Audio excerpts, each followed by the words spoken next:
Hi everyone, welcome back to Unacademy live SSC exam. तो मैं robin यहाँ पर स्टार्ट करूँगा आपके साथ डेली क्विज सीरीज़ को।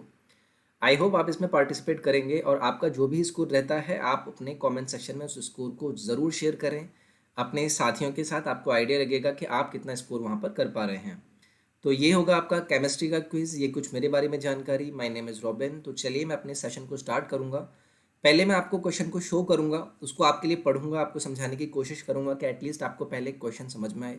देन आपको आंसर करने के लिए मैं 3-4 सेकंड दूंगा, आप अपना आंसर कीजिए अपने पेपर वगैरह पेन पे आप वहाँ पर लिख सकते हैं। And then in the end you can score your marks out of 10। तो जितना भी आपका स्कोर रहता है आप आउट ऑफ 10 में उसे ज़रूर मेंशन करेंगे कमेंट सेक्शन में। तो पहला क्वेश्चन आपके सामने है, the chemicals most commonly used for cloud seeding और artificial rain making is are. तो देखिए, बादल उत्पन्न करने और कृत्रिम वर्षा के लिए आमतौर पर प्रयोग किए जाने वाले जो रसायन हैं वो निम्नलिखित में से कौन कौन से हैं, ये आपको यहाँ पर बताने हैं। तो आप अपना आंसर कीजिए। अब मैं पहले आपसे बात करूंगा, यहाँ पर मैंने बात करी आपसे किसकी, आर्टिफिशियल रेन मेकिंग की या फिर क्लाउड सीडिंग की। तो देखिए, क्लाउड सीडिंग क्या होता है, यहाँ पर एक बेसिकली हम मॉडिफिकेशन करते हैं। हम अटेम्प्ट करते हैं कि जो भी प्रेसिपिटेशन यानी कि बारिश के रूप में जो भी चीज़ नीचे पहुँचती है हम उसमें कुछ चेंज ला पाएँ, उसकी अमाउंट में ला पाएँ या फिर उसके टाइप में अगर हम चेंज ला पाते हैं तो उसके लिए हमें क्या करने होते हैं, कुछ रसायन चेंज लाने पड़ते हैं। ऐसा करने के लिए ऐसा हम कैसे कर सकते हैं, हम उसे एनवायरनमेंट में इन्फ्यूज़ करते हैं। उसकी वजह से जो भी वहाँ पर माइक्रो फिजिकल प्रोसेसेस होते हैं उसकी वजह से हमारा ये क्या होता है, यहाँ पर हम चेंज या फिर इसके अमाउंट में प्रेसिपिटेशन के में चेंज ला पाते हैं। तो जो मोस्ट कॉमनली केमिकल्स होते हैं जो हम आपका आर्टिफिशियल रेन मेकिंग में करते हैं वो आपका सिल्वर आयोडाइड भी होता है, पोटेशियम आयोडाइड भी होता है, ड्राई आइस या फिर हम इसे क्या बोलते हैं, फ्रोजन कार्बन डाइऑक्साइड, ये भी होता है। तो यहाँ पर आपका करेक्ट ऑप्शन हो जाएगा option number 4 means all of the above.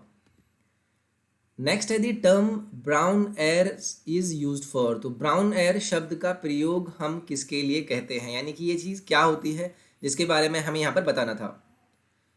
तो देखिए, पहली चीज़ मैं यहाँ से आपसे बोलूँगा कि फोटोकेमिकल स्मॉग की अगर मैं आपसे बात करता हूँ तो ये क्या होता है, मिक्सचर होता है पॉल्यूटेंट्स का।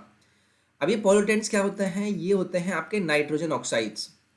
नाइट्रोजन ऑक्साइड्स होते हैं ये आपके, और ये मिल जाते हैं किसके साथ, ये मिल जाते हैं आपके वोलेटाइल ऑर्गेनिक कंपाउंड्स जिन्हें हम वीओसीज भी बोलते हैं। जब ये इन दोनों के साथ मिलते हैं तो ये बनाते हैं किसके साथ रिएक्ट करके, सनलाइट के साथ रिएक्ट करके क्या चीज़ बनाते हैं, एक ब्राउन हेज क्रिएट कर देते हैं। ब्राउन हेज क्रिएट कर देते हैं जो कि सिटीज़ के ऊपर जाकर फैल जाती है और इसे ही हम टर्म देते हैं क्या, ब्राउन एयर का। तो ये होंगे आपके फोटोकेमिकल स्मॉग। यहाँ पर आपका ऑप्शन नंबर 1 करेक्ट होगा। नेक्स्ट है, फॉस्फोरस को हम रखते हैं वाटर के अंदर क्यों। It's ignition temperature is very high, it's ignition temperature is very low, it's critical temperature is high या फिर it's critical temperature is low. अपना आंसर करें। तो चलिए मैं अब आपको इसके लिए सॉल्व करूंगा। तो एक चीज़ आप हमेशा याद रखेंगे कि अगर मैं फॉस्फोरस की आपसे बात करूं तो फॉस्फोरस क्या होता है, ये हाईली डिस्ट्रक्टिव होता है नेचर में। बहुत तेज़ी से आग को पकड़ सकता है अगर आप इसे अंडर रूम टेम्परेचर पर हवा के संपर्क में रख दें। अब ऐसी कंडीशन को स्टेबलाइज करने के लिए आपको क्या करना होता है, इसको पानी में रखना होता है जहाँ पर नॉर्मल टेम्परेचर से इसको रखने की कोशिश करी जाती है। बिकॉज इसका इग्निशन टेम्परेचर आपका क्या होता है, बहुत ही हाई होता है। ठीक है, इसका इग्निशन टेम्परेचर आप एक तरह से बोल सकते हैं कि भाई कम पे पता लो होता है। ठीक है, तो ऑप्शन नंबर 2 आपका यहाँ से करेक्ट हो जाएगा, because it's ignition temperature is very low, that's why हम क्या करते हैं, इसे वाटर में रखते हैं। नेक्स्ट है, केमिकल नेम बताना है आपको विनेगर का। सिरके का रासायनिक नाम क्या है, आपके पास 2-3 सेकेंड का टाइम है, आप अपना आंसर कीजिए। तो देखिए, विनेगर के बारे में आपसे मैं बोलूँ, विनेगर क्या होता है, इसके अंदर आपका 5 से 20% होता है acetic acid.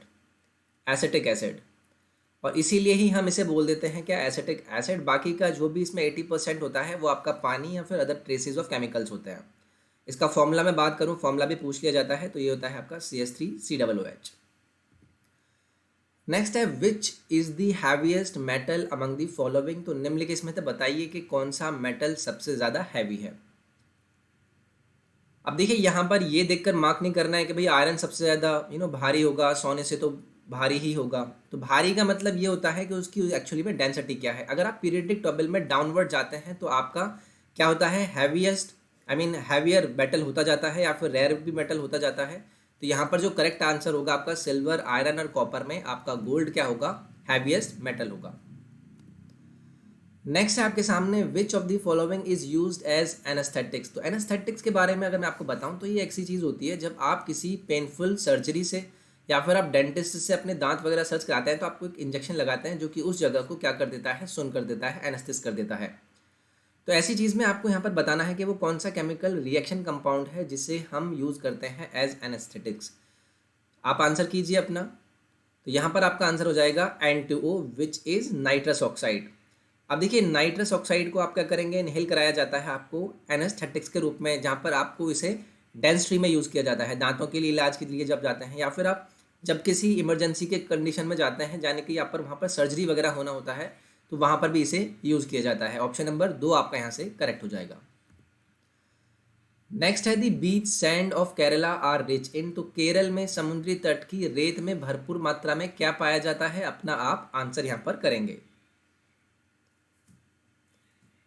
Calcium, radium, thorium, manganese. तो देखिए केरला की अगर मैं बात करा जाऊँ तो केरला में जो आपका सबसे ज़्यादा मात्रा में पाया जाता है ना एलिमेंट, तो वो होता है मिनरल, यानी कि तो वो होता है आपका क्या, थोरियम। तो यहाँ से आपका आंसर हो जाएगा थोरियम। तो केरला रिच है मिनरल थोरियम में।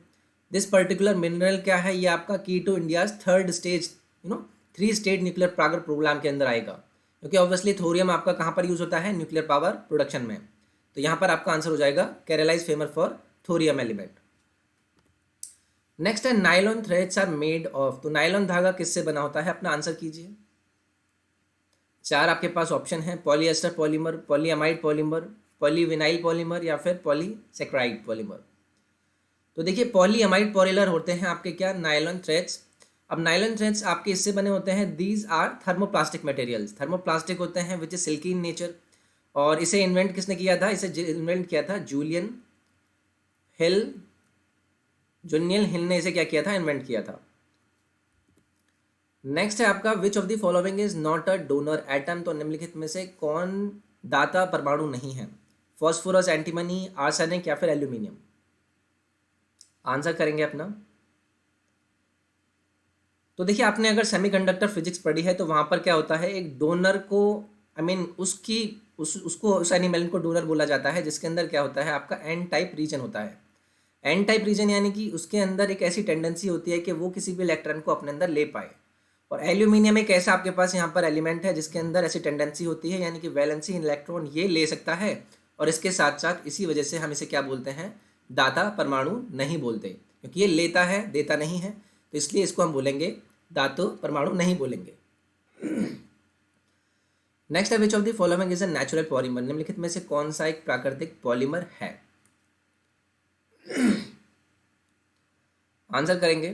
तो यहां पर आपका आंसर होगा क्या, बताइए।